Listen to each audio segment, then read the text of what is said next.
If you're like a lot of the cannabis executives that I talk to, then you know the struggle. Finding the right talent in the cannabis industry is not easy. Hiring in the cannabis industry is complicated, and the traditional job boards aren't going to tell you everything you need to know about the candidate. Are they badged? Are they reliable? Do they really know their stuff? That's why leaders at the top cannabis companies turn to Vanks.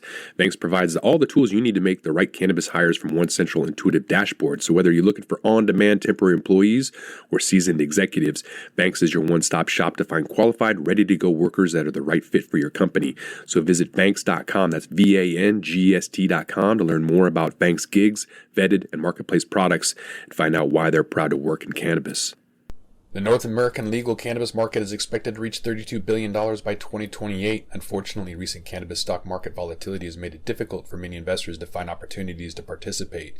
Pure Verde Cannabis is in position to become a leader in the pharmaceutical cannabis movement through technology, innovation, and growth. As one of Oklahoma's top private label manufacturers, Pure Verde is seeking investment to help them bring their A-game business model to other states.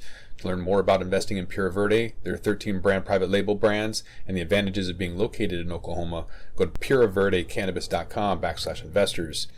This is not financial advice. Before making any investment purchases, we strongly recommend that you consult with your own financial investment advisor. We're going to take a look at a report from Headset on 15 different markets across North America, including data on total sales, year-over-year sales growth, the average basket size, how many SKUs are available, and then month-over-month changes in sales.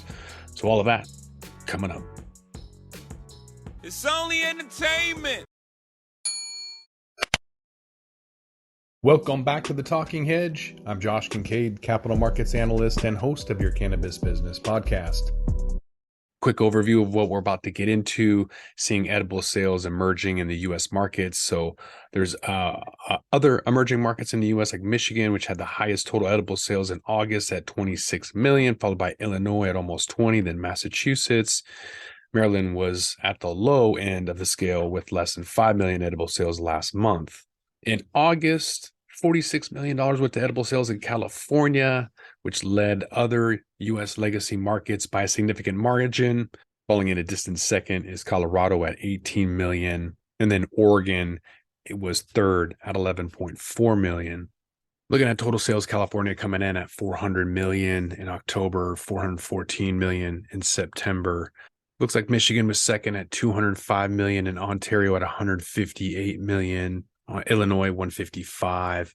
Some of the legacy markets like Washington, Oregon, fairly steady, 105 million, 80 million. Even some of the emerging markets, Massachusetts and Maryland, fairly steady. I think if we weren't in current economic times, if things were back to normal, we wouldn't see some declines, which we'll get to right now. Year-over-year sales growth continues to be negative. We're seeing impacts from the economy all the way to the lack of stimulus checks, the Great Resignation, just everything that has to do with the economy over the last 3 years since the beginning of pandemic, even before that, is impacting cannabis sales. So we are seeing people cutting back because of impacts from inflation, as well as not as many people maybe being in the industry. Maybe we're not seeing as many people smoking during COVID. But regardless, if you were to take away the last couple of years, I think we've showed a video about this, the numbers would still be steady, but I think it's really kind of pulled some people out. I haven't done the analysis on this, but I think the growth rates would have been higher if things hadn't changed during COVID. But it is unusual that even emerging markets would be low. If you look at year-over-year sales growth in a normal market in 2020, you could see California at 60% in 2020, 50% for Oregon, 20% for Nevada. Then COVID hit, you could still see 30% for California, 341% for Illinois. That was short-lived, but 100% for BC, 20% for Washington. So just give you some context. Now you look at year-over-year sales growth, and it's negative in Canada, parts of Canada, 50% in Massachusetts, still 101% in Arizona. Washington is all being reduced by about 10, 12%. And you can see that reflected in how much people are spending as well. The average price in California has dropped significantly. It used to be above $65 and really hasn't been all year. 65 was, or used to be the minimum delivery price, and now it's 56. So a lot more people are going in and spending a lot less, driving that price down more than it has been in the past. Washington is still pretty steady, $31.38 for Oregon. We have a lot of stores. So, I've just been to Colorado, Chicago. I was in New York. They've got a couple of medical spots. San Francisco. There's just not as many as there are in Washington and Oregon. There's a lot of them. And so it's easier to spend less and go more frequently. You don't have as many lines because there aren't as many stores and it isn't as congested. But all in all, I think eventually that'll be probably the way that is normalized. You'll have easier access, and therefore you'll be spending less on average, and not the $90, $100 in Maryland, or $75, $100 or $80 in Illinois. It'll be more normalized. All right, let's take a look at how many SKUs there are to choose from. I find it interesting. Washington has about 1,800 products to choose from compared to California, 770, or on the low end, British Columbia, 320.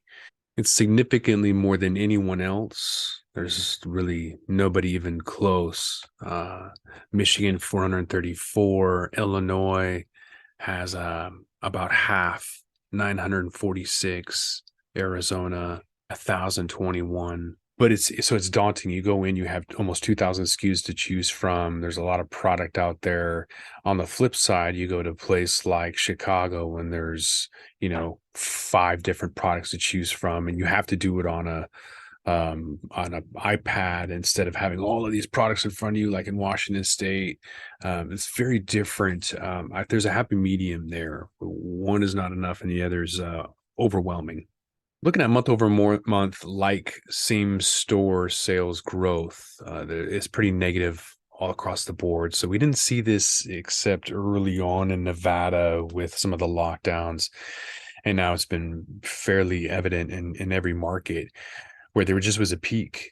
There's peak buying, and now people are having to reassess what they're doing and not buying as much. Gas prices are insane. All these other reasons why people are pulling back, they're definitely pulling back. So it's not really a matter of excessive spending from stimulus checks or additional people jumping in because of stay at home and then them leaving because it's springtime and they're working from the office now. I don't believe it was a matter of excess people coming in. I think it's really been a squeeze on everyone's budget and just overall natural consolidation, capitulation in the industry. So there's less available brands as some people kind of get out of the game, but then also people aren't spending as much that we've just seen in the last few graphs. So it's a combination of a lot of things, but month over month, like same store, growth is decreasing all across the board. Canada isn't immune to it, neither are emerging markets. So Alberta, Ontario, Saskatchewan, all negative. Illinois, Massachusetts, Maryland, Michigan, Ontario, all negative. So again, the only person who wasn't negative, ironically enough, was Nevada. Nevada was up 1.1%, and literally everybody else, including Florida, is down for stores. Not a huge surprise. Kind of the worst the economy has been in at least probably 10, 15 years. So we'll see if things start to improve. Might have to come back to the Talking Hedge and find out. With that, we're going to roll this one up. I'm Josh Kincaid. This is the Talking Hedge. Don't forget to like, share, and subscribe, or don't, and I'm out. Don't forget to smash that like button on your way out and check out these other videos that we've got.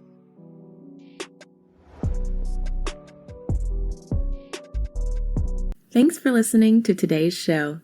To check out more great cannabis podcasts, go to podconnects.com. Here's a preview of one of our other shows. Hey there, my name is Leah Babrudi, and I'm the founder and host of Canna Chicks podcast, where I discuss cannabis, psychedelics, and other natural medicines.